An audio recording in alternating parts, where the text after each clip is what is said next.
お疲れ様でございます。皆さんのおかげでですね、先日JCB 大会が超満員2度目となりまして、その興行成績的にも、あとちょっとその後の評判的にもですね、非常に大成功の大会であったと、本当に感謝の言葉をさせていただきます。ありがとうございました。で、今日はですね、早速なんですが、12月11日のスマッシュ11なんですが、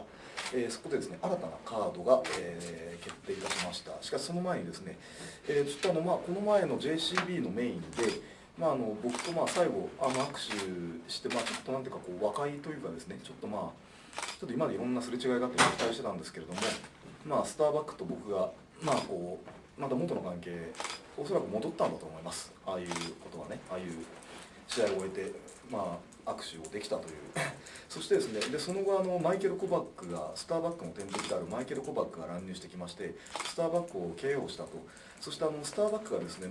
こんななんていうか弱々しい言い方もあれなんですけど、心が折れたというかですね、ちょっと今だいぶ精神的に参ってるらしくて、次回の大会はちょっと自分はいけない。でそしてですね、ちょっとその日にフィンランドで FCF の大会を行うことにして、そこで俺は前回名勝負いい試合ができたのはアキラと試合をして、ちょっと自分の心を蘇らせたいということでですね、アキラさんを FCF に貸してくれないかっていう話が来まして、それでアキラさんも快諾してくれまして、フィンランドで12月11日、スマッシュイレブンやるのと同じ日なんです。これがたまたまその日にスターバックが興行をするということ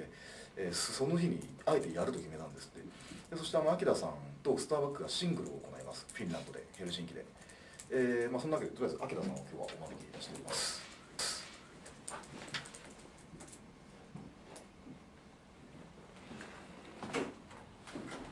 お願いします。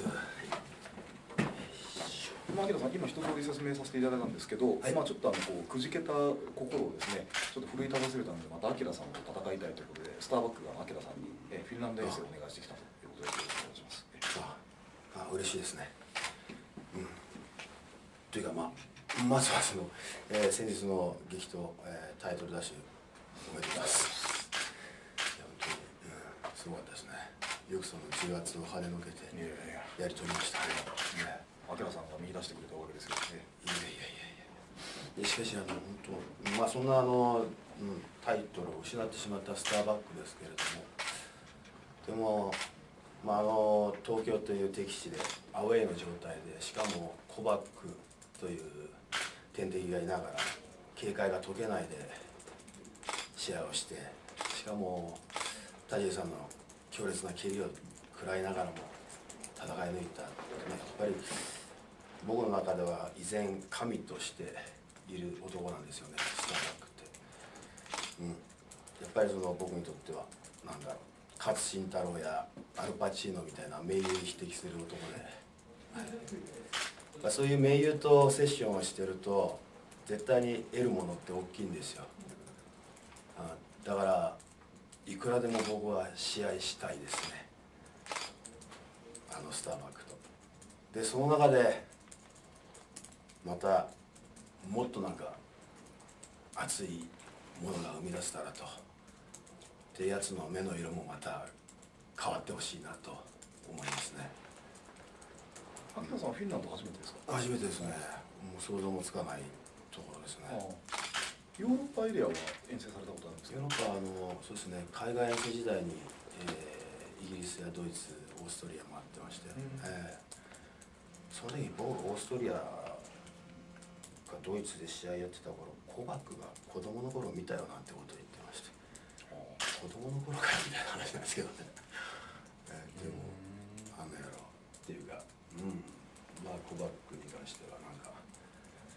今のところ腐れ義堂にしか見れないんですけどもね、その武士道精神も何もないところだなと。でこの前メインでね、ああいうことするまでは結構みんなに内装良かったんですよね。学生時でね。何かアキラさんに質問はございませんでしょうか？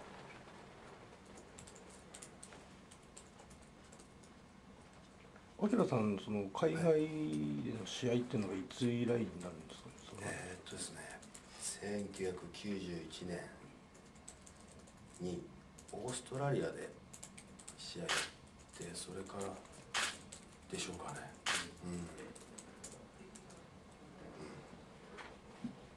まあ独特の環境ですよね。まさに本当プロレスという武器一つで、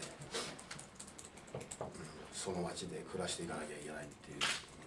まあ猿岩石的な体験をしたわけですけど、またそれができるっていうのもまたこの時期に来てできるっていうのは非常に嬉しいですね。非常に寒いみたいなんで、何か他にございますか？スターバックと戦うことはもちろんなんですけど、それ以外になんかこうフィンランドで楽しみというかやってみたいことっていうのは？やってみたいこと、あまあいろんなことやりたいですね。真面目な国なんで多分そういうものないと思います。あんまり。なるほど。それもまた真面目なんですか。すっごい真面目な国なんですよ。あいつらも真面目じゃないですか、みんな。すごくですよね。カチッてしっかりしてるじゃないですか。まあ日本人と通じるところもあるのかもしれないですね。まあ探すんなら結婚相手ですかね。違いますか。まあけどちょっとこういうスターバックと僕らが雪解けムードになったってことで、ジェシカも全然 OK なんじゃないですか。そしたらジェシカはまあやぶさかではないですけど、僕もいいですよ。まあそれはハプニングについては OK ですか。そうだ、失礼しました。ですね、そしてハプニングイブですね、この前のアキラさんのね、熱烈なるちょっとアプローチが薫さんに対してあったということで、これはとりあえず決定させていただきました。12月24日ハプニングイブの第2弾のカードとして、アキラさん対薫さんのハードコアマッチを行います。ハードコアマッチ初めてですか？初めてですね。アキラさんが女の人とああいうアイテムがあるリングに上がるっていうのはちょっと見たことないですね、それは。そうですね。女の子と戦うリングでやるってこと自体ちょっとすごい嫌悪感というか、女の子を引っ張らけない。それなのにそこまでして薫さんになるほどアピールしたっていう意図がみたい。やっぱ試合を見てですね、シリさんとやった時の、松葉杖ついて歩いてる姿を見て、こいつやるなと。別にそういう病人フェチとかそういうわけじゃない。そういうことじゃないですけどね。その自分の世界観をそこの一瞬で表現しちまいやがったんですよ。しかも、まあそれが可愛く見えてしまったんですね。まあだからそういう恋心どのことじゃなくて、こいつやるな、腕持ってるな。しかもこの前また試合やった時に自分の持ち味を出しながら、非常にすんなりとちょっと連携っぽい動きもあったんですけれども、邪魔することなく自分をちゃんとやって、このさらっと感というか、なんかこの、自然なやり方ってすごいな。邪魔するわけじゃなく、無意味に目立とうとするわけでもなく、でもちゃんと自分出しているっていうのは、この人はすごいな、この世界観なんだろう。非常におしゃれですよね、なんだかね、いろんな面において。ですね。やりすぎない粋なところがあるんですかね。だからやっぱそういった方に対して、そうだな、スターバックと戦った時みたいに何か戦うことで、リングの上で何か表現することで、何か食らってみることで、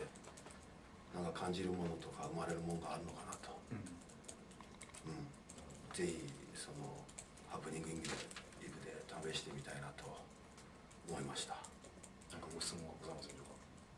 薫さんといえばラダーの上からムーンサルトプレスが得意というか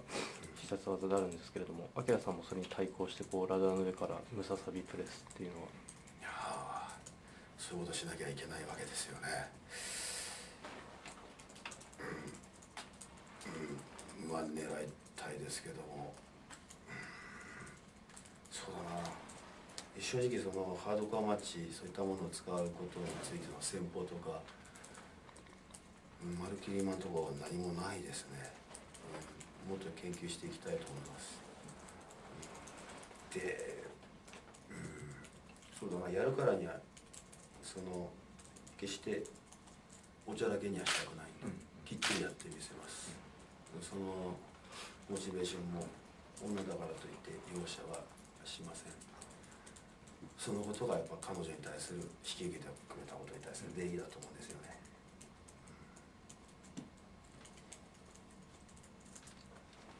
何か他にございましょうか。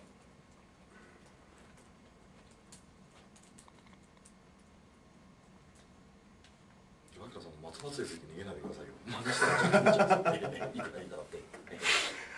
それダメか。ダメですか。口は温めてたんですけど。そうですか。じゃあ写真を。